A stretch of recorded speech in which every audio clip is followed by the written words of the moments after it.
Hare Krishna everyone, happy Kartik to all of you.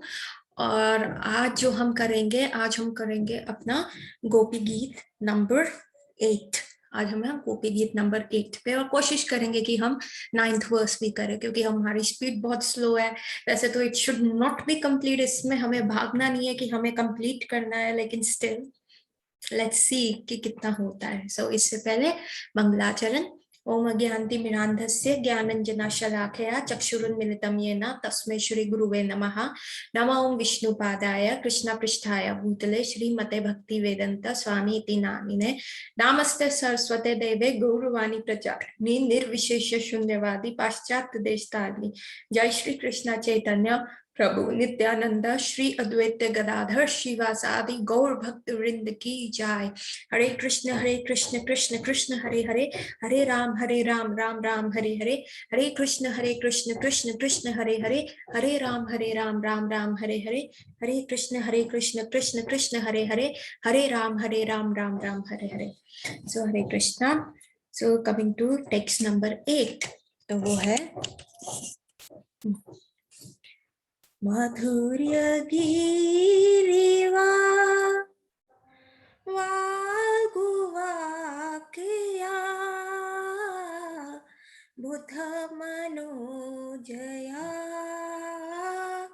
पुष्करे क्षणा विधि करीर इमा वीरमुयुधे अधर सिंधुना आप्यायस्वना। इसका अर्थ है, हे कमल नेत्र, आपकी मधुर वाणी तथा मोहक शब्द जो कि बुद्धिमान के मन को आकृष्ट करने वाले हैं, हम सबों को अधिकाधिक मोह रहे हैं। हमारे प्रिय वीर, आप अपने होठों के अमृत से अपनी दासियों को पुनः जीवित कर दीजिए। सो अगेन, अब हमने देखा लास्ट श्लोक में कहा था कि भगवान, उससे पहले हमने कहा ना 4 to 8 जो श्लोक है उसमें क्या चल रहा है कि दासियां भगवान से बेनेडिक्शन मांग रही हैं, भगवान से बूम मांग रही हैं, भगवान से वरदान मांग रही हैं कि भगवान बहुत प्रसन्न हो गए हैं। तो हमने देखा कि पहले दासियां कहती है आप हमारे सामने प्रकट हो जाइए, उसके बाद कहती है कि आप हमें अपना सुंदर मुख दिखाइए, फिर लास्ट श्लोक में कह रही है कि आप ऐसा करिए, आप अपने जो चरण कमल हैं वो हमारे हृदय पे रख दीजिए। और ऐसे, क्योंकि आपके जो चरण कमल है वो बहुत जिसको कहते हैं सूदिंग होते हैं, और हमारे जो हृदय में जितने भी कलमश है, जितने भी हमारे पाप है, या जितने भी विरह की भावना अग्नि के प्रकार हम जल रहे हैं, वो सब खत्म हो जाएगा। तो कृपया कर आप हमारे लिए ये कार्य करें। तो पर अब भगवान जो है कहते इतने प्रसन्न हो गए हैं। अब प्रसन्न तो वह बेसिकली वाम भाव की गोपियों के शब्दों से हुए कि जो परोक्षवाद में चल रहा है, जो टेढ़ी टेढ़ी बातें चल रही हैं, पर फिर भी वो कॉमनली कलेक्टिवली सारी गोपियों को इकट्ठा करके कहते हैं कि मैं ना बहुत प्रसन्न हूँ, तुम मेरे को ऐसे बोल रहे हो जबकि तुम मेरी निशुल्क दासिका नहीं हो, मैं तुम्हारा सेवक हूँ। और मैं इसलिए गायब हो गया हूँ कि तुम्हारा जो प्रेम है वो इतने प्रगाढ़ लेवल पे है, कितना ऊंचे लेवल पे है कि मैं वो पेबैक ही नहीं कर सकता, मैं उसको चुका ही नहीं सकता। इतना इतना प्रगाढ़ जो है वो तुम्हारा प्रेम है। तो गोपियां कहती हैं नहीं, तो भगवान ने जैसे भागवत गीता ने कहा था कि जो जैसा करेगा ना उसको मैं वैसा दूंगा, जो मेरी तरफ आएगा ना अर्जुन, ये यथामाम प्रपद्यते, जितना तुम मेरे को सर्व करोगे उतना ही मैं तुम्हारे पे रिटर्न करूंगा, मैं तुम्हारे को वापस दूंगा। तो यहाँ पे भी, पर यहाँ पे भगवान गोपियों का चुरा ही वापस दे ही नहीं पा रहे, क्योंकि इतना प्रेम देते, जितना भगवान वापस देने आते हैं उनका प्रेम, उतने में उनका प्रेम का स्तर जो होता है और बढ़ जाता है। फिर भगवान उस स्तर पे वापस देने आते हैं तो तब तक उनका प्रेम का स्तर इतना बढ़ जाता है। मतलब भगवान जो है डेप्थ में ही आए जा रहे हैं। मूल अमाउंट पे करने आते हैं तो जो इंटरेस्ट होता है वो इतना बढ़ जाता है कि जब वो इंटरेस्ट पे करने आते हैं तो वो इंटरेस्ट पे जो इंटरेस्ट चलता है वो और बढ़ जाता है। तो भगवान बहुत कंफ्यूज हो रहे हैं कि कैसे करना है, क्या करना है, कैसे दूंगा मैं। तो इसलिए भगवान इतने एम्बैरस हो गए कि वो गोपियों के सामने से जो है हट गए, क्योंकि इतना प्रेम वो रास डांस में जा रहा था कि अब वो प्रगाढ़ प्रेम प्रेम को ना वापस नहीं कर पा रहे, वो रिटर्न नहीं कर पा रहे। तो इसीलिए क्या हुआ, वो क्या कहते हैं, वापस नहीं मिल पा रहा। तो इतना वो प्रगाढ़ प्रेम है ना भगवान का, इतना प्रगाढ़ प्रेम है कि वो रिटर्न, गोपियों का है भगवान के प्रति इतना प्रगाढ़ प्रेम है कि वो रिटर्न नहीं कर पा रहे, and he is feeling so embarrassed, और वो छुप गए हैं। और वो फिर ऐसी बातें कर रहे हैं। और एक जो दक्षिण भाव की गोपियां हैं जो फुल्ली सरेंडर्ड मोड में है, वो बोल रही हैं, और जो वाम भाव की गोपियां जो राधा रानी का कैंप है वो वैसे बोल रहे हैं। तो भगवान और एम्बैरस फील कर रहे हैं। पहले मतलब ही is trying to shrugging it away कि नहीं नहीं, मैं तो नंद का बाला हूं, तुम मेरे को ऐसे क्यों कह रही हो, इसलिए मैं गया। मतलब ही इज गिविंग अननेसेसरी रीजंस कि why I am leaving you. नहीं, ये तुमने ऐसे बोला ना इसलिए मैं गया, तुम में घमंड आया ना इसलिए मैं गया, तुम में अहंकार था ना इसलिए मैं गया। पर the actual reason in the hearts of his heart is that कि वो इतना उस प्रेम में ड्राउन हो रहे थे, उसमें डूब रहे थे, और वो कुछ भी उसका इंटरेस्ट वापस नहीं कर पा रहे थे।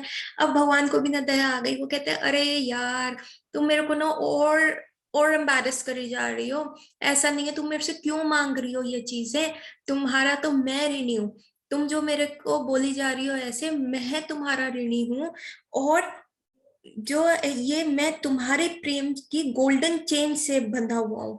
जो ये दामोदर मंथ है, जो हम यशोदा दामोदर के रूप में भी मनाते हैं और राधा दामोदर के रूप में भी बनाते हैं। तो जो वो गोल्डन चेन है, राधा रानी ने उनको फूलों की चेन से बांधा था जब भगवान लेट आए थे। तो वही प्रेम जो है, भगवान बता रहे हैं मैं तुम्हारे उस प्रेम से बंधा हुआ हूं, तो मैं कहाँ जा सकता हूँ, मैं तुम्हारे यहाँ से कहाँ गायब हो सकता हूँ। तो तुम मेरे को समझो, प्लीज मुझ पे ट्रस्ट करो, अंडरस्टैंड करो मुझे। मैं मैं तुम्हारे जो हाथ में जो ये गोल्डन बैंगल्स तुमने पहने हुए हैं ना गोपियों, मैं उसकी तरह, मतलब जितना ऑस्पिशियस तुम्हारे गोल्डन बैंगल्स है और जितने पास है ना, मैं वैसे ही हूँ। मैं तुम्हारे हैंड्स के वो गोल्डन बैंगल्स की तरह हूँ। तो मैं तुम्हारे ही इशारों पे यूं यूं यूं यूं खनकता हूँ, नाचता हूँ। मैं तुम्हारे हाथ को छोड़कर कहाँ जा सकता हूँ। अब जब गोपियों ने ये सुना, तो पहले उन्हें लग रहा था हाय हमारे में अहंकार आ गया इसलिए भगवान लुप्त हो गए, हमारे में दोष वृत्ति आ गई इसलिए भगवान लुप्त हो गए हमारे यहाँ से, हमें थोड़ा सा घमंड था इसलिए भगवान हमारे सामने से जो है लुप्त हो गए हैं। पर अब जो है, अब हम क्या करें। अब ये सारी चीजें होने के बाद भी मतलब पहले उनको ऐसा डर लग रहा था, लेकिन जैसे ये शब्द उन्होंने सुने तो उन्होंने कहा तुम्हारे जो शब्द है ना कृष्णा, तुम्हारी वॉइस इतनी स्वीट है ना, मतलब जैसे कि उनको शांति पड़ गई। अच्छा, उनके मिसबिहेवियर से भगवान जो है गायब नहीं हुए, कृष्ण गायब नहीं हुए, वो इस हमारे प्रेम की वजह से एम्बैरेस हो गए। कह रहे हैं कि ये जो तुम्हारे चार्मिंग वर्ड्स है, अभी भी चार्मिंग वर्ड्स हैं, जो कि इतने इंटेलिजेंट लोगों को, जो वेद वाक्य पंडितास को अट्रैक्ट करते हैं, वो लोग तुम्हारे ये शब्द समझ सकते हैं। हम तो गांव की गोपियां हैं, हम तो और बिविल्डर्ड हो गई, हम तो और कंफ्यूज्ड हो गई कि तुम गायब हुए तो क्यों गायब हुए। अरे अगर कोई तुम्हें इतना प्रेम दे रहा है तो तुम्हें वहां रहना चाहिए। हाँ, अगर कोई तुम्हें धुतकार रहा है तो तुम्हारा गायब होना वाजिब है।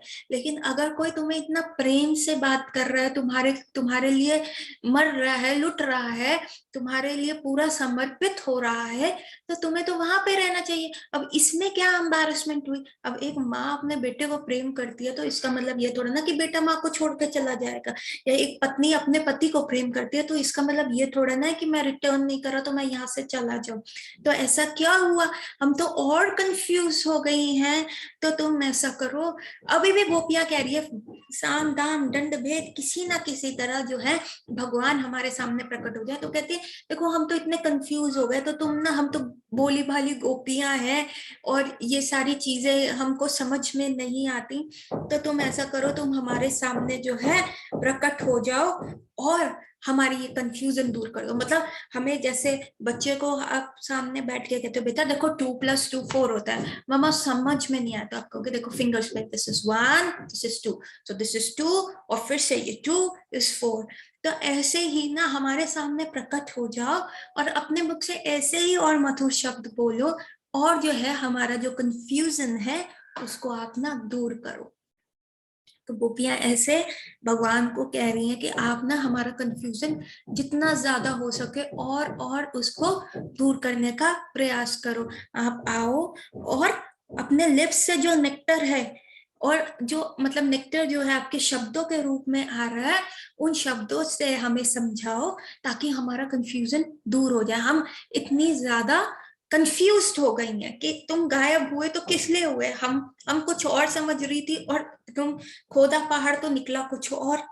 So this is the surrendered mode. गोपियां जो है चंद्रावली का कैंप कह रहा है, पर लेकिन जो वाम भाव की गोपियां हैं जो राधा रानी के कैंप में है, वो कह रहे हैं कृष्ण तुम नहीं सुधरोगे, तुम फिर से अपने शब्दों के जाल में जो है हमें फंसा रहे हो। हम तो बोली भाली गोपी हैं, हमें तुम्हारा ये तर्क वितर्क ना समझ में नहीं आता। अगर तुम हमारे से इतने ही प्रसन्न थे, इतने ही वो थे, तो तुम जाते नहीं। हम तुम्हें कह रही हैं हम तुम्हारी अशुल्क दासिका है, तुम कहते कि तुम हमारे सर्वेंट हो, अब तुम बोल रहे हो जब इतना सब कुछ हो गया हमारे सामने से गायब हो गए। देखो ये तुम्हारे जो चालाकी वाले शब्द है ना, ये शहर के इंटेलिजेंट लोग समझते होंगे, हमें नहीं समझ आता। हमें तो ये बिल्कुल भी नहीं समझ आता। ये तो फिर तुम हमें टोपी पहना रहे हो, हमारे को घुमा रहे हो कि तुम्हें हमारे सामने ना आना पड़े। हाँ, इसलिए तुम हमें कर रहे हो और हमें तुम इतना ज्यादा कंफ्यूजन में ले आए हो, इतना ज्यादा बिविल्डर्ड कर चुके हो कि ठीक है तुम्हें अगर इसमें ही मजा आता है, तो राधा रानी का कैंप कह रहा है अगर तुम्हें इसी में मजा आता है ना तो तुम खुद सामने आओ ना, और खुद सामने आके अपने अधरा अमृत दो हमें, अपने होठों से जो तुमने तांबूल खाया है या हमें आके पेक दो। हाँ, हमारे को अगर तुम हमारा लव को ही कह रहे हो ना रिटर्न करना है, तुम इसलिए गए थे, तो ठीक है हम अपना रेट ऑफ इंटरेस्ट थोड़ा कम कर देते हैं, हम थोड़ा सा अपना रेट इंटरेस्ट कम कर देते हैं, तो आओ लेट्स हैव अ पे बैक। ये तुम हमें पे बैक नहीं करना चाह रहे, इसलिए तुम ऐसी बातें घुमा रहे हो। सो लेट्स हैव अ पे बैक, तुम हमारे सामने आओ और हमें अपने होठों का जो खाया हुआ है उसका उच्चिष्ट दो, कुछ बोलो, हमारे सामने आके बोलो ना, पीछे से बोलना तो बड़े अच्छी बात है, अच्छी बात है तो तुम बोल ही रहते हो। मैया को भी तुम ऐसे ही बेवकूफ बना देते हो, सबको तुम ऐसे बेवकूफ बना देते हो। जब माटी खाई थी तब भी तो झूठ बोला था ना मैया को कि मैंने माटी नहीं खाई। और कितना तुमने झूठ बोला। तो अब तुम ऐसा करो, अगर तुम्हें ऐसा ही है ना तो हमारे सामने आके ये बातें करो। और हम कहते हैं करो, कोई बात नहीं, तुम ऐसी बातें हमारे सामने करो, हमें और बेवकूफ बनाओ, हमें और बुद्धू बनाओ, पर आओ हमारे सामने, अपने हमारे समक्ष आके ये बातें बोलो, अपने होठों का उच्चिष्ट हमें खिलाओ, अपने होठों का अर्धामृत दो, जो तुम सिर्फ मुरली को देते रहते हो ना, बंसी को फ्लो करते रहते हो, फूक मारते रहते हो, तो तुम आओ हमें किस करो, हमें देखो। हाँ, और फिर हम तुम्हें समझेंगे कि तुम्हारे अंदर जेन्युइननेस कितना है और तुम्हारे को मजा आ रहा है कि हमें बेवकूफ बनाने में, तो आओ हमारे सामने आके हमें बेवकूफ बनाओ, हम बेवकूफ बनने को भी तैयार हैं। करो, हमें और इंटॉक्सिकेट करो। हम पहले ही सेपरेशन में इतना बेवकूफ बनी हुई है, हम इतना ज्यादा कंफ्यूज हैं, पर लेकिन तुम्हें अगर उसी चीज में मजा आ रहा है तो हमारे समक्ष आओ, हमें और अपना अर्धामृत देते रहो और हमें और इंटॉक्सिकेट करो। हम रेडी हैं और इंटॉक्सिकेशन के लिए और बेवकूफ बनने के लिए हम तैयार हैं। सो और जो हमने देखा दक्षिण भाव की गोपियां हैं, वो तो कह रही प्लीज आओ, आप हमें समझाओ, आप क्या कहना चाह रहे हो, आप प्लीज हमारे सामने आओ, हमारा जो कंफ्यूजन था वो आपने कैसे दूर करा, अब आप हमारे सामने आओ और हमारा कंफ्यूजन दूर करो। और जो वाम भाव की गोपियां हैं वो कह रहे हैं ठीक है आप हमारे कंफ्यूजन को और इंक्रीज करो, हमें और इंटॉक्सिकेट करो और करो, पर हमारे समक्ष आके करो, हमारे सामने ये सारी चीजें करो, पीछे से मत करो। We dare you, you come in front of us. तो यहाँ ट्रूथ और डेयर का जो है गेम का कंसेप्ट भी हुआ, वो इस श्लोक से आया है। ठीक है, so this is the limited understanding which I have, और जितना हमने अपने आचार्य से सुना, ठीक है, तो दिस इज द मीनिंग। ठीक है, again I am saying we are just touching nothing, we are touching nothing, ये बहुत रसिक है. and you need to go to a deeper level of understanding जिसमें एक एक संस्कृत वर्ड को विच्छेद किया जा रहा है, एक एक संस्कृत वर्ड को तोड़ा जा रहा है, उसके मीनिंग को एक बहुत डिटेल्ड फॉर्म में अंडरस्टैंड करवाया जा रहा है. तो you need to go to those acharya, उनसे सुनना है. I am just giving you a basic push की पैट. और ये चीज हमें भी करनी है, मुझे भी करनी है, कि जितना हम इसके बारे में सुनते रहेंगे, क्योंकि शिला प्रभुपाद ने जो श्रीमद् भागवतम में दी है सिर्फ एक अंडरस्टैंडिंग दी है, ठीक है. अगर वो मल्टीपल देते तो अभी ही वो इतनी ज्यादा वॉल्यूम से बुक है, तो कोई भी श्रीमद् भागवतम नहीं उठाता, because it would have been such a voluminous work. तो शिला प्रभुपाद ने ये दिखाया है कि जैसे गोपीज है ना, collectively they are all gopis, है ना, collectively they are all gopis, they shows a sect कि ये गोपीज है, पर इंडिविजुअली उनकी एक इंडिविजुअलिटी भी है, उनका एक इंडिविजुअल माइंड है, उनका एक इंडिविजुअल थॉट प्रोसेस है, उनका एक इंडिविजुअल हार्ट है, जिसमें कृष्ण के लिए सिर्फ टिपिकल इंडिविजुअल फीलिंग्स है. तो वो कलेक्टिवली चाहे गोपियां एज अ ग्रुप रिप्रेजेंट करती हैं, पर at the same time each Gopi has her own mind, her own thought process, her own heart. तो वैसे ही शिला प्रभुपाद ने एक कलेक्टिव अंडरस्टैंडिंग जो हमारे को दी है इस श्रीमद् भागवतम में, लेकिन उसमें यही लिखा है कि इंडिविजुअलिटी को भी प्रमोट किया गया, कि आपका भी अपना माइंड होना चाहिए, आपका भी वो थॉट प्रोसेस होना चाहिए कि आप किस गोपी से रिलेट कर पा रहे हो.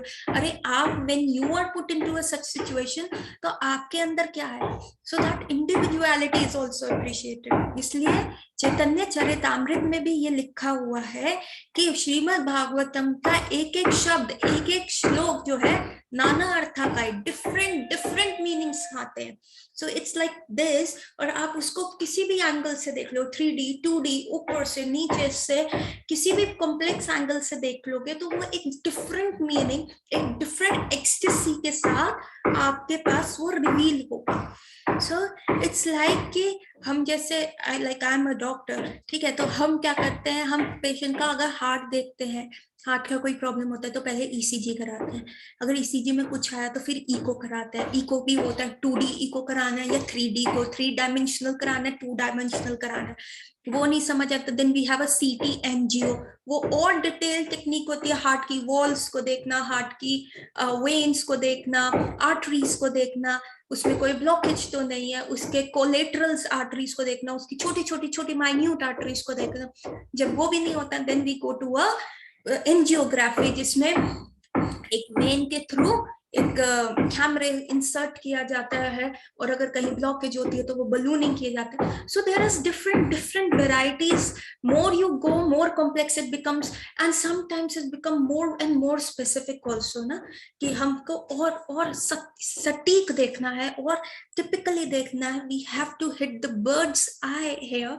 तो हम कैसे देखेंगे, तो वो एक इंडिविजुअलिटी है, वो है. तो जो मैं बता रही हूँ is nothing, it's just nothing. I am just giving you a head start, कि देखो ये खजाना है, दिस इज अ खजाना, ये यहाँ पे है. अब उसका मैप, उसका ये सब, ये आपका लेग वर्क है, ये आपका हार्ड वर्क है, और जितना मुझे पता चलता रहेगा, I will try and I will share. So यहाँ पे मेरी अंडरस्टैंडिंग से जितना मुझे समझ आया, आई एम कंप्लीटिंग श्लोक 8. जबकि every word can go along for years and years. आप सिर्फ एक शब्द की व्याख्या कर सकते हैं, अगर इतना आपके हृदय में भगवान का प्रकाश, जो ज्ञान है, वो प्रकाशित हो जाए. So coming to verse number 9, वो है तव कथामृतम ताप्त जीवनम कविभिदितं कर्मशापः श्रवणमङ्गलम् श्रीमदाततं भुवि गृह्णाति ये भूरिधा जनाः.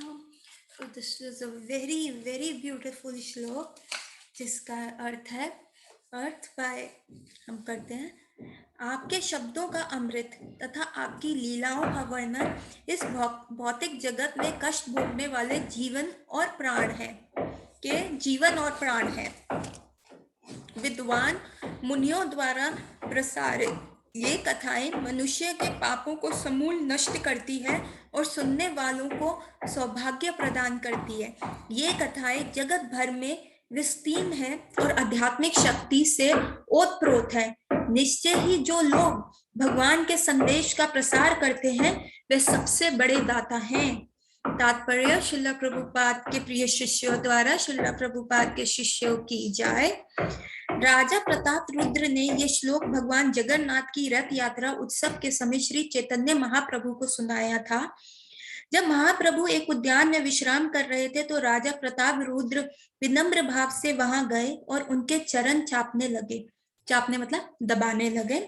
तब राजा ने श्रीमद् भागवतम के दशम स्कंद का 31वां अध्याय गोपी गीत सुनाया। चैतन्य चरितामृत में बतलाया गया है कि जब महाप्रभु ने तब कथामृतम से शुरू होने वाले इस श्लोक को सुना तो वे भाववेश में तक्षण उठ खड़े हुए और उन्होंने राजा प्रताप रुद्र का आलिंगन कर लिया। चैतन्य चरितामृत में इस घटना का विस्तार से वर्णन हुआ है और श्रील प्रभुपाद ने अपने संस्करण में इसकी विस्तृत टीका की है। इसका एक ऐतिहासिक इसकी एक ऐतिहासिक हिस्ट्री जो है हमें जो है श्रीमद् भागवतम में बताई गई थी। अब ऐसा हुआ था, ये पूरी स्टोरी ऐसे जाती है कि जो चैतन्य महाप्रभु थे वो सन्यासी थे, वो सन्यास धर्म का बहुत स्ट्रांगली फॉलो कर रहे थे और उसी सन्यास धर्म को फॉलो करते हुए वो ना तो किसी स्त्री से मिलते थे और ना ही किसी ऐसे राजा से जिसके पास बहुत सारा पैसा हो, बहुत सारा ऐश्वर्य हो, क्योंकि वो जो सन्यास जो होता है वो एक रिनंसिएशन का टोकन होता है। मतलब आप बहुत बड़े त्यागी हैं, आपको सिर्फ एक वन पॉइंटेड फोकस होता है आपके भगवान की तरफ और you don't want to be related to such people, क्योंकि कहते हैं ना जैसा करो संग वैसा चढ़ेगा रंग। तो चैतन्य महाप्रभु अपने आचरण से ये दिखा रहे थे कि मुझे ऐसे लोगों का संग ही नहीं करना कि मेरा भी जो है फॉल डाउन हो और मैं भी स्लिप कर जाऊं, है ना। तो इसलिए चैतन्य महाप्रभु ये दिखा रहे थे कि मुझे ऐसे लोगों का, मेरे को ऐसे लोगों का संग ही नहीं करना। तो हालांकि राजा प्रताप रुद्र जो थे बहुत उत्तम कोटि के भक्त थे, वो बहुत चरम सीमा के भक्त थे, जो इतना मतलब भगवान मतलब हेल्प करते थे, दान देते थे, दक्षिणा करते थे, भगवान के नाम का जाप करते थे, चैतन्य महाप्रभु को हृदय में धारण करके उनकी प्रार्थना करते थे, उनकी पूजा करते थे।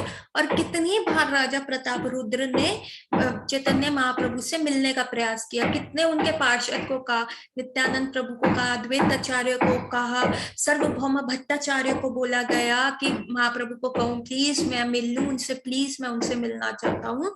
तो तब सब ये पार्षद जाते तो महाप्रभु मना कर देते, नहीं चैतन्य नहीं, मुझे नहीं मिलना, तुम क्या कह रहे हो, तुम मेरे सन्यास के उसके ऊपर दाग लगाना चाहते हो। और जब ये पार्षद बहुत स्ट्रांगली कहते तो चैतन्य महाप्रभु कहते अच्छा अगर तुम ऐसा करोगे ना तो मैं यहाँ से चला जाऊंगा और मैं तुम्हें भी नहीं बताऊंगा कि मैं कहाँ चला के आऊं। तो तुम ऐसा है, तुम मेरा भी जो सानिध्य है वो भी सब तुम खो दोगे, ठीक है तो मैं चला जाता हूँ, तुम्हें जो करना है जैसे करना है वैसे करो। तो तब सारे पार्षद डर जाते और पीछे हो जाते और वो प्रताप रुद्र को जाके बोलते। तो एक बार श्रीमान प्रताप रुद्र ने कहा कि अगर मेरे से महाप्रभु मिलना ही नहीं चाहते और यदि मेरी जो डेजिग्नेशन है एज अ राजा जो है वो कर रहा है तो मैं अपना किंगडम ही दे देता हूँ, मैं अपना किंगडम दे देता हूँ, मैं भिखारी बन जाता हूँ। तो अगर मैं भिखारी बन जाता हूँ तब महाप्रभु मुझसे मिलेंगे, अगर वो मेरे से तब भी नहीं मिलेंगे तो मैं इस देह को धारण करके क्या करूंगा, मैं अपने प्राण त्याग दूंगा, मैं सुसाइड कमिट कर लूंगा अगर महाप्रभु मुझसे मिलना ही नहीं चाहते। तब ये सुन के राजा प्रताप रुद्र की इतनी भीष्म प्रतिज्ञा सुन के सबने उनको धारणा दी, फिर जाके महाप्रभु से उनका केस बोला तो तब भी महाप्रभु ने जो है मना कर दिया। फिर महाप्रभु इतना रेडी हुए कि राजा प्रताप रुद्र के पुत्र से मिलने को वो रेडी हो गए। तो राजा प्रताप रुद्र का पुत्र जो आया था वो थोड़ा श्याम रंग का था, और जैसे ही, और जब वो महाप्रभु से मिलने आया तो उसने पीत वस्त्र पहने हुए थे, मतलब येलो कलर के वस्त्र पहने हुए थे, और महाप्रभु उनको देख के भावावेश हो गए। उनको लगा अरे ये तो साक्षात कृष्ण मेरे सामने प्रकट हो गए, और उनका आलिंगन करने लगे। क्यों? क्योंकि वो राधा भाव में थे और उनको हर जगह कृष्ण कहते थे। तो जब महाप्रभु ने प्रताप रुद्र के पुत्र का आलिंगन किया, और जब उनका पुत्र वापस गया, और उनको उन्होंने जो प्रिंस को मिलने का आदेश दे दिया कि ठीक है ये मेरे से मिल सकता है, एवरी वीक मिलना चाहे, इसको रोकना नहीं, इसको आने देना। और जब महाराज प्रताप रुद्र ने ये सुना, उन्होंने भी अपने बेटे का आलिंगन किया कि तुम्हें महाप्रभु ने टच किया। पर ये चीज जो उनकी ईगरनेस टू मीट महाप्रभु था, वो उसको सप्रेस नहीं कर पाया, और उनके अंदर और ईगरनेस आने लग गया, और ईगरनेस आने लग गया। तो सबने एक ना प्लान बनाया कि देखो महाप्रभु नहीं मानेंगे, अगर हमने उनके साथ फोर्स किया तो वो यहाँ से चले जाएंगे। तो हमने एक प्लान बनाते हैं, जगन्नाथ रथ यात्रा होगी, तो जब जगन्नाथ रथ यात्रा होगी और जब वो रथ रुकेगा तो महाप्रभु ना उस उद्यान में जाके रेस्ट करेंगे। तो जब महाप्रभु वहां उद्यान में रेस्ट करेंगे तो आप ना साधारण वस्त्र पहन के जाना, और उनके ना पैर चापने लग जाना, आप उनके पैर दबाना शुरू कर देना, और फिर आप उनसे मिल लेना। तो राजा ने कहा ठीक है ऐसा ही करेंगे।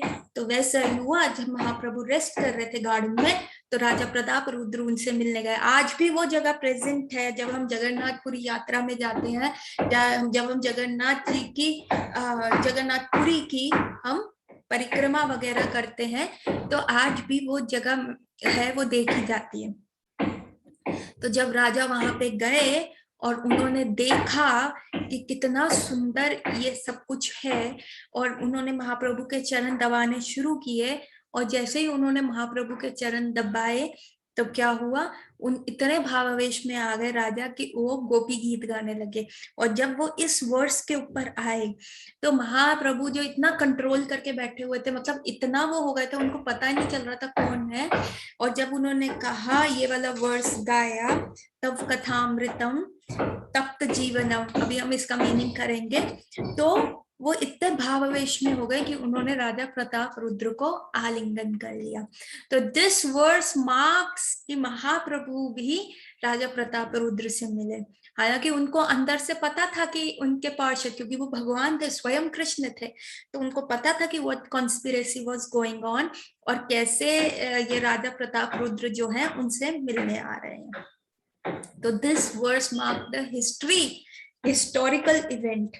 और ये वर्स जो है, जैसे हम इसका मीनिंग करेंगे तो मैं इसके बारे में और आपको डिटेल्स बताऊंगी। इसका मतलब है तप कथामृतम तप्त जीवनम, मतलब अब हम कर रहे हैं दक्षिण भाव की गोपियों के अर्थ से, कि तव का मतलब है आपकी, कथामृतम जो आपकी कथा है, आपके बारे में जो वर्णन है, तप्त जीवनम, तप्त जीवनम का मतलब होता है कि हम जो इस मटेरियल वर्ल्ड में रह रहे हैं, हम कितने सारे क्लेशों से घिरे हुए हैं। कभी कोरोना आ जाता है, कभी फैमिली टेंशन हो जाती है, कभी फाइनेंशियल प्रॉब्लम हो जाती है, मतलब we are never tension free, कभी डिसीज हो जाता है, कभी ओल्ड एज आ जाता है, मतलब there are so many things, so many problems जो है हम उसके अंदर इन्वॉल्व रहते हैं, उसकी वजह से हम इतने ज्यादा दुखी रहते हैं। पर लेकिन जब आपकी कृष्ण हम कथा सुनते हैं, तो वो इस तप्त जीवनम के क्या क्या होता है, जीवन का मतलब होता है प्राण होता है, जीवन मतलब वाटर भी कहते हैं जीवन को। और वाटर जिस प्रकार हमें प्राण देता है, उसी प्रकार जैसे कोई प्यासा हो, आप कहते हैं ना कि खाने के बिना कई लोग बहुत दिनों तक रह सकते हैं, लेकिन पानी के बिना रहना बड़ा मुश्किल होता है। तभी निर्जल एकादशी रखना, पांडव एकादशी रखना कितना मुश्किल हो जाता है। लेकिन वो कह रहे हैं कि जैसे हम तड़प रहे हैं, गोपियां भी यही कह रही है कि हम इस मटेरियल लाइफ में इतना तड़प रहे हैं, हमारे को इतने कलेश हैं, हमारे घर में प्रॉब्लम्स हैं, फिर भी हम आपसे मिलने आए। क्यों? क्योंकि आपकी उपस्थिति, आपके बारे में इवन सुनना भी जो है हमें इतना बेनेडिक्टिंग है, मतलब उस चंद्रमा फुल मून की तरह जो हमारे को बहुत ज्यादा, जिसको कहते हैं शीतलता प्रोवाइड करता है। हमारे जलते हुए जीवन में जो है एक शीतलता रहता है, हमारी बॉडी बर्न हो रही है और उस पे ये इसका एक कूलिंग इफेक्ट रहता है। ठीक है। कविर भिरांडितम काल कल्म पाप सॉरी कल्प शाश्वपहम, मतलब जो कवि कवि लोग हैं, जो साधु लोग हैं, जो ऐसे आपकी व्याख्या गाते रहते हैं, आपके बारे में सुनाते रहते हैं, वो क्या करते हैं, वो हम जैसे का पाप हरते हैं। मतलब हम इतना पाप कर रहे हैं, हम ये बिजनेस कर रहे हैं, वो बिजनेस कर रहे हैं, ऐसे कर रहे हैं, लेकिन हम इतने ज्यादा सिंस इकट्ठे कर देते हैं। मतलब अगर आप खाना भी बनाते हो, आपको नहीं हम तो वेजिटेरियन है, हम तो झूठ नहीं बोलते, we are good human being, लेकिन जब आप चलते हो आपको नहीं पता आपके पैरों के नीचे कितनी चींटियां मर जाती है। आप जब खाना बनाते हो तो आपको नहीं पता कि कितने माइक्रो ऑर्गेनिज्म जल जाते हैं। जब आप मुंह से बोलते हो या आप सांस धारण करते हो, आपको नहीं पता हवा में कितने स्मॉल स्मॉल माइक्रोब्स हैं जो आपके अंदर जाके उनका लाइफ स्पैन जो होता है खत्म हो जाता है। तो हम कितने पाप करते हैं। तो ऐसे पापों का जो हमारा अकाउंट इतना बड़ा हुआ है, ये तो हो गए हमारे अननोइंग पाप। और जो हम नोइंगली पाप करते हैं, कभी किसी को झूठ बोल देते हैं, कभी किसी को अपने वर्ड से हर्ट कर देते हैं, कभी किसी को हम हाथ चला देते हैं, या कुछ भी ऐसा करते हैं, तो ये हमारा जो पाप का अकाउंट है वो बहुत ज्यादा है, बहुत बड़ा हुआ है। और उस पाप के अकाउंट को कम करते हैं आपके जो ये साधु लोग हैं, जो चलते रहते हैं, जो आपकी कथाएं बनाते रहते हैं, जो ये कविराज हैं, जो आपकी कथाओं को लिखते रहते हैं, ये सारी पृथ्वी पे चलते चलते इसको बांटते हैं। और इस बांटने के चक्कर में हम सबके जो है पाप कम हो जाते हैं। एक तो हमारा जीवन तक चल रहा है और हमारे पाप करना थे। श्रवण मंगलम श्रीमदाततम, कि इनके सिर्फ श्रवण मात्र से, इनके सुनने से ही इतना सब ऑस्पिशियस हो जाता है, सब अच्छा हो जाता है। मतलब जो दक्षिण भाग की गोपियां भगवान को अमस्का लगाई जा रही है कि आपकी कथा सुनने मात्र से ही इतना मंगल हो जाता है। और श्रीमद दातम का मतलब होता है कि इतना ऑस्पिशियसनेस मिलता है, मतलब लक्ष्मी जी स्वयं आ जाती, मतलब सब उन लोगों का अच्छा और अच्छा होने लग जाता है। भूवि गृणातितम भूर्ति जान भूरिधि जना, तो ये कहा गया है कि वो पूरी भूमि में ऐसे लोग जो हैं, ऐसे जो आचार्य हैं, ऐसे जो गुरु हैं, पूरी पृथ्वी पे जो है ऐसे गुरु और आचार्य चलते रहते हैं। और ये जो होते हैं, ये भूरी जना क्या मतलब होता है कि आपके कीर्तन तथा प्रसार करते हैं, और ये अत्यंत उपकारी जन होते हैं। क्या भूरी दा का मतलब होता है अत्यंत उपकारी, they give such a charity, मतलब ऐसे लोगों की जो चैरिटी दी हुई भी है, हम कभी भी उसका पे बैक नहीं कर सकते। क्यों? क्योंकि वो हमें आपसे मिलाते हैं, आपके बारे में करते हैं। तो जो हमारा जीवन जो तप्त है, जो जल रहा है, जो हमारी फैमिली लाइफ का प्रॉब्लम्स है, वो सब ये सॉल्व करते हैं। क्योंकि हम जब मटेरियल वर्ल्ड में आए, देखो जो काल कोठरी में आया है, जहाँ सिर्फ कालक ही कालक है, सफेद वस्त्र भी पहनोगे तो कालक लगेगी ही लगेगी। तो जब हम इस भौतिक जगत में आते हैं, तो हम चाहे कितना भी अपने स्टैटिस्टिक्स ऐसे कर लें, घुमा लें, इधर उधर कर लें, दुख तो होएगा ही होगा, दुख तो हमें झेलना पड़ेगा ही पड़ेगा। लेकिन जब हम कृष्ण कथा सुनते हैं, तो जो हमारा जीवन इस दुखों से जल रहा होता है, वो हमारे जीवन में थोड़ी शांति आ जाती है, थोड़ा वो पानी की बूंदों की तरह पड़ता है, या चंद्रमा की शीतल वेव्स की तरह पड़ता है। और ये कैसे होता है? ये जो ये साधु जन होते हैं, जो आपके बारे में लिखते हैं, प्रचार करते हैं, ये जो अपने शब्दों से, अपने मुख से आपके बारे में बताते हैं, ये चैरिटी देते हैं, पूरी धरती पे घूम घूम के ये कार्य करते हैं, ऐसे लोगों की वजह से जो है हमारा जीवन शांत होता है, हमारे जीवन में मोस्ट ऑस्पिशियसनेस आती है, मतलब हमारे जीवन में श्रीमत आता है, मतलब लक्ष्मी जी आती है। मतलब जब बंदा शांत होगा तो उसका दिमाग भी सही काम करेगा, वो बिजनेस में सही डिसीजंस ले पाएगा, और वो आगे प्रोग्रेस करता रहेगा, उसको प्रॉफिट होता रहेगा। तो ये कहते हैं कि आप हमें शांत करते हो इन सारी चीजों से। तो गोपियां भी यही कह रही है कि हमने इतनी कथाएं आपके बारे में सुनी है, हम इतने लोग आपके बारे में गाते रहते हैं, तो आपकी ये कथाएं जो है ये अमृत के समान है, जो हमारी जो फैमिली लाइफ में आने वाली प्रॉब्लम्स है उनके ऊपर अमृत वर्षा करती है। तो यहाँ पे जो भूरी दाजना के बारे में बात करी जा रही है, उसका एक एग्जाम्पल है शिला प्रभुपाद। शिला प्रभुपाद भी जो अपनी 70 इयर्स की एज में उन्होंने संन्यास ले लिया था और वो वृंदावन में वास कर रहे थे, मतलब दैट, और 24/7 जो था उनको भगवान का स्मरण नहीं था। तो कौन इतना परफेक्ट सिचुएशन को छोड़ के जाएगा? मतलब 70 में one start preparing for his death कि हाँ अब कभी भी आएगा। तो जैसे भागवत गीता 8.6 में ये लिखा है कि जो लास्ट थॉट होता है वही नई बॉडी मिलेगी। तो शिला प्रभुपाद ने अपनी बॉडी को इतना वैसा कर लिया था, अपने माइंड को कर लिया था कि any time if the death comes, वो उनका वन पॉइंटेड फोकस था भगवान के प्रति। And he was living in Vrindavan. कहते वृंदावन में जब प्राण त्यागोगे तो आपको ब्रजवासी मिलेगा, इटर्नल ब्रजवास गोलका वृंदावन में मिलेगा। इतने सारे लोग अपना रिटायरमेंट के बाद या अपना डेथ प्लान करते हुए या तो वृंदावन, काशी ऐसी जगह चले जाते हैं। तो चिल्ला प्रभुपाद भी 70 की एज में बहुत ही परफेक्ट सिचुएशन में थे। वो वृंदावन में रह रहे थे, वो श्रीमद् भागवतम पठन कर रहे थे, राधा दामोदर टेम्पल में उनका रेजिडेंस था और रूप गोस्वामी पाद की समाधि वहां पे थी। He was in the perfect environment.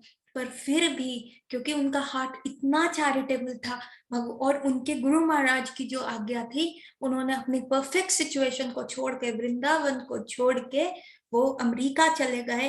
वहां अमेरिका जाके उन्होंने भगवान के नाम का प्रचार किया। क्यों? वहां के लोग जो थे हिपीज बन रहे थे, वो अपना ह्यूमन बर्थ ऐसे ही गवा रहे थे। उन लोगों पे दया करके वो वहां पे गए और भगवान का प्रचार किया और उन हिपीज को रियल हैप्पी बनाया।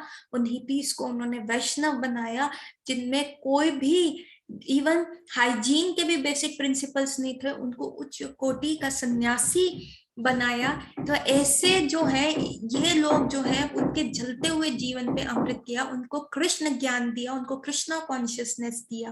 तो ऐसे शिला प्रभुपाद जो है, जो ऐसे भगवान के नाम का वितरण करते रहते हैं, भगवान के नाम के बारे में बताते रहते हैं, और ऐसे ही ये चैरिटी जो देते हैं हम उनको कभी भी पे बैक नहीं कर पाएंगे।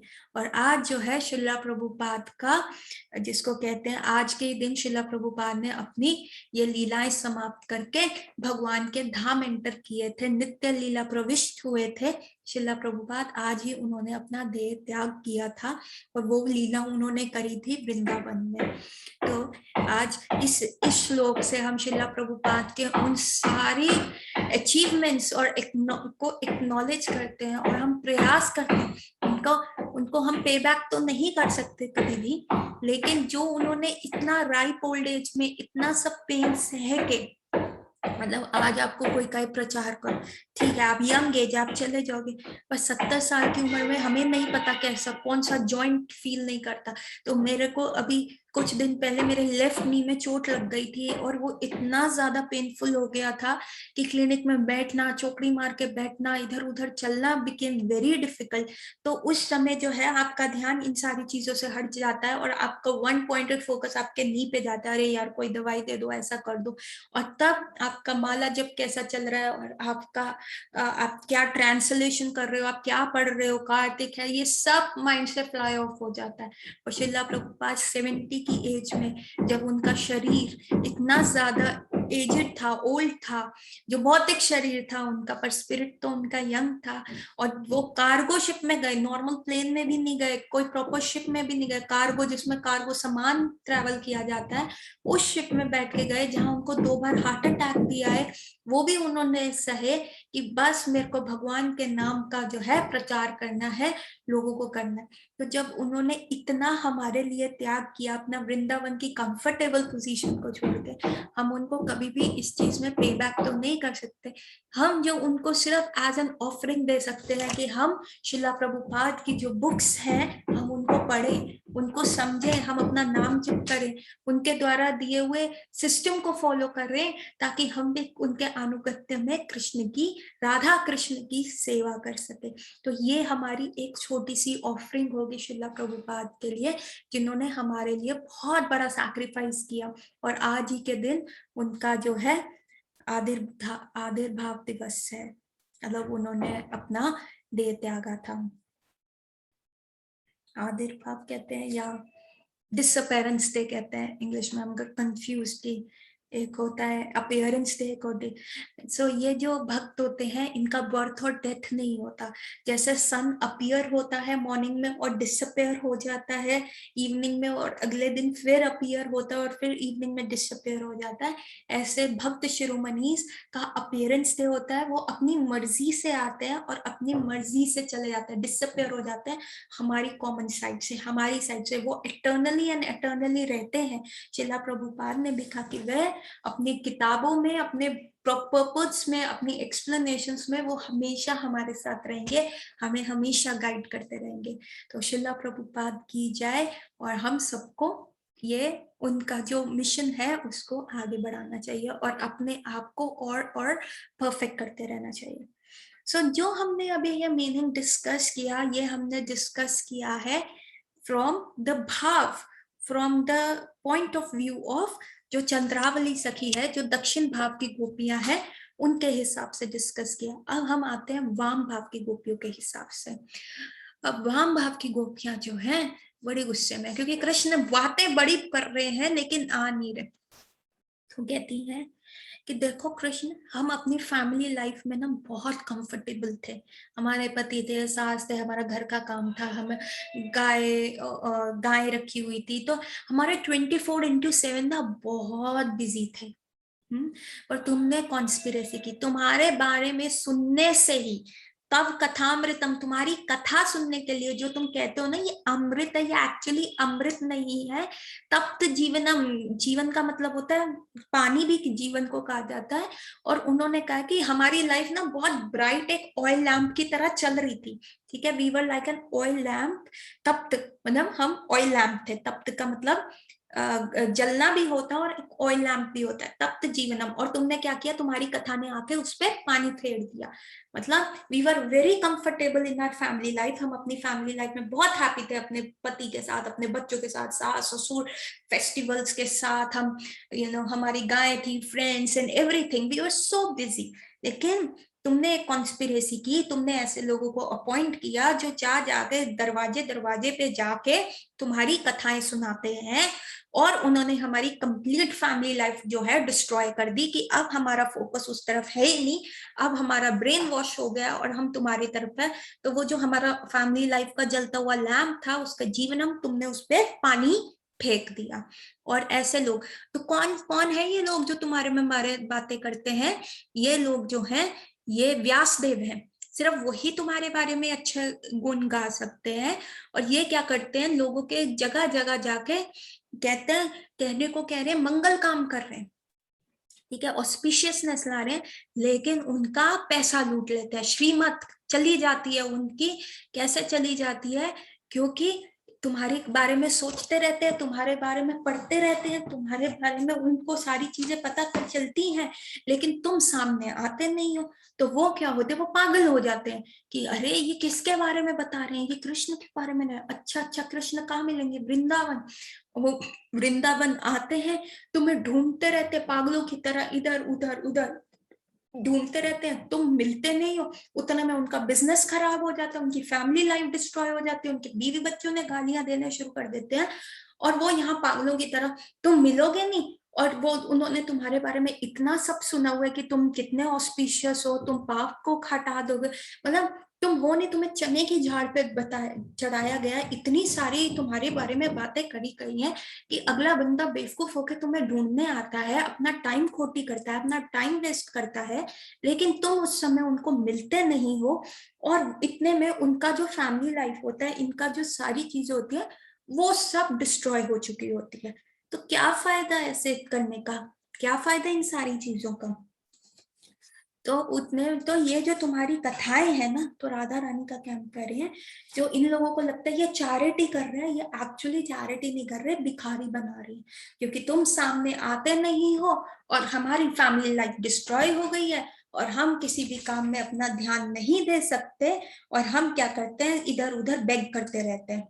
तो जो है भगवान की निंदा स्तुति करी जा रही है। इवन जो सनातन गोस्वामी भी है, वो भी ये कहते हैं कि देखो सनातन गोस्वामी भी भगवान की निंदा स्तुति करते हुए कहते हैं कि देखो, अगर तुम अपनी फैमिली लाइफ में अपनी वाइफ, अपने हस्बैंड्स के साथ बड़े हैप्पी हो, आपका फ्रेंड सर्कल बहुत स्ट्रांग चल रहा है, अपने बच्चों की तोतली भाषा में आप बहुत इंजॉय कर रहे हो, आपका प्रोफेशन, अपना बिजनेस, आप बहुत अच्छे से रईसियत से रह रहे हो, तो कभी भी वृंदावन मत आना।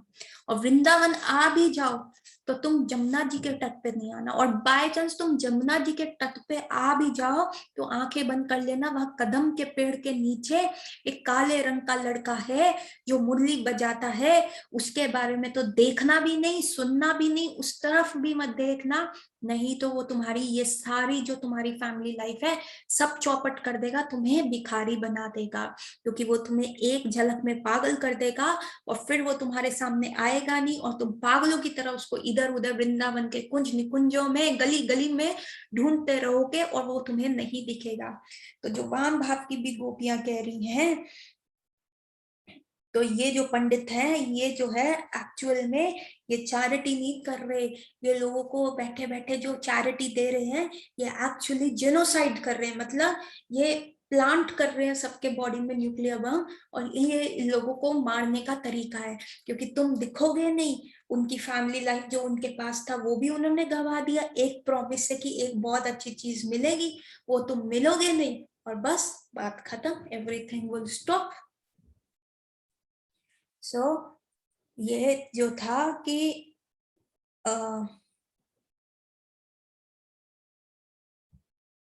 यहाँ लिखा है, topic about you are disseminated by evil man who blinded by the intoxication of their wealth hope that everyone will die by hearing about you. To accomplish this, they spend money lavishly by going from country to country and village to village, hiring pandits to narrate the Puranas. Therefore, those pandits who sing your glories in the world cause the death of many people. Thus, while spreading their trap of this topic and sitting peacefully as if they were gentle souls, these pandits are actually committing genocides. For this reason, the intelligent person avoid these pandits, keeping them at a further distance than even a contagious disease. मतलब ये कह रहे हैं कि कई लोग ना ये प्लान करते हैं कि ऐसा करते हैं, अगर मेरे को सपोज आजकल जैसे होता है ना, भाई भाई में कलेश होता है कि बिजनेस पार्टनर्स में हो जाता है कि मेरे को उसका बिजनेस करना है, तो क्या करते हैं, जो एक इंटेलिजेंट बिजनेसमैन होगा वो क्या करेगा, एक पंडित को हायर करेगा, वो ऐसे पंडित को हायर करेगा जिसको तुम्हारे बारे में बहुत अच्छी कथा हुआ है सुनाई, और वो क्या कहेगा कि तुम जाओ उस मेरे बिजनेस राइवल को जाके ये सारी कथाएं, ये सारी चीजें तुम मेरे बिजनेस राइवल को सुना दो, वहां पे सारी चीजें उसको बता दो, और उसके बाद क्या करना, जब वो पागल हो जाएगा, वो अपना बिजनेस बिजनेस छोड़ देगा, तो मैं सारा उसका बिजनेस हड़प लूंगा, क्योंकि ये जो कृष्ण कथा जो है वो इतनी इंटॉक्सिकेटिंग है, वो उसको डेफिनेटली पागल कर देगा। और तुम मेरे को ये कृष्ण कथा मत सुनाना, तुम मेरे से तो दूर रहो, जैसे तुम खांसी करोगे, छींकोगे, या तुम्हें कोरोना होगा तो मुझे भी हो जाएगा, तो तुम मुझे मत सुनाओ, तुम उधर जाके करो। सो वो जो इंटेलिजेंट बिजनेसमैन है वो उन पंडितों को अपने आप से दूर रखता है, पर अपने राइवल्स के वहां जाके उसको प्लांट कर देता है।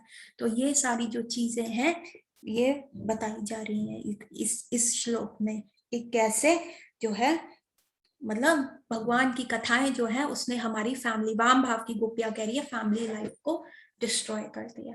सो with this we have completed 2 shlokas today with Gopi Geet. Again this is just very little जो मैं आपको बता पा रही हूँ, जितना मेरा लिटिल अंडरस्टैंडिंग है, ये बहुत ही फर्दर फुल्ली डेवलप हो सकता है। You can have a detail इनका जो आप और टेस्ट कर सकते हैं। एक चैतन्य चरण प्रभु जी का पॉडकास्ट चलता है जिसमें आजकल गोपी गीत ही डिस्कस हो रहा है, उसको आप हेयर कीजिए, उसमें एक एक वर्ड्स को, एक एक वर्ड की व्याख्या जो है बहुत डिटेल उसमें की गई है। उसमें अमरेंद्र प्रभु जी भी हैं और एक और प्रभु जी भी हैं जो उड़ीसा में, उनका भी व्याख्या इतना रसिक है, इतना टेस्टफुल है, आप उसको सुनिए और आपको बहुत अच्छा लगेगा। So with this I will end my class here, और विद दिस शिला प्रभुपाद का डिसअपियरेंस डे पे हम सब ओथ ले कि हम कुछ ना कुछ ऐसी सर्विस करेंगे शिला प्रभुपाद के लिए, और हमारा कार्तिक जो है बहुत अच्छा जाए, और हमें भी आज नहीं तो कभी ये कृष्ण प्रेम जो है प्राप्त हुए. So with this we will end with 3 times chanting Hare Krishna Mahamantra. Hare Krishna Krishna Krishna Hare Hare, Hare Ram Ram Ram Hare Hare, Hare Krishna Krishna Krishna Hare Hare, Hare Ram Ram Ram Hare Hare, Hare Krishna Krishna Krishna Hare Hare, Hare Ram Ram Hare Hare. Hare Krishna everyone. Happy Kartik to you. With this I will end my class here.